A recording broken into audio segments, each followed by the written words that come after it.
போயிட்டான். அப்படிப்பட்ட நேரத்துல அவனை கொலை செய்ய வேண்டும் என்று நினைச்ச அந்த மனுஷன் தன் சகோதர முகத்தை பார்க்கும் பொழுது ஒரு மாற்றம் எதனால வந்ததுங்க? ஜெபித்த அந்த மகனுடைய முகத்தில் தேவ சாயல், தேவ பிரசனம் இருந்தது. அப்ப மன்னிக்கக்கூடிய தேவ பிள்ளைகளே, நீ ஜெபித்த தேவனுடைய சமூகத்தில் உண்மையாக இருந்தா நீ மன்னிப்பை ஏற்றுக்கொள்ள மகனாக இருப்பாய் கண்டி கடினமாக இருக்க மாட்டார். இப்படி நீ கடினமாக இருக்கிறா உனக்குள் சத்துரு பிசாசு குடிக்கொள்ளும். அவ்வளவுதானே? இதான உண்மை. ஒரு பிசாசு பழிவாங்கிற என்ன இருக்கு இல்லையா?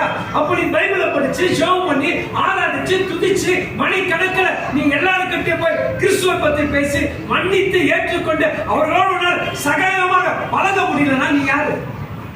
பாவிகளோட கூட போனவங்க யாருங்க? பாவிகளோட தான் இயேசு போனாரு. பாவி வீட்டுல போய் உட்கார அப்படி இப்படின்னு சொன்னாங்க. அதெல்லாம் ஒரு பொறுப்படுத்தாரா? மன்னித்தார். அந்த பிள்ளைகள் தானே நீங்கள் தானோ? அப்போ இந்த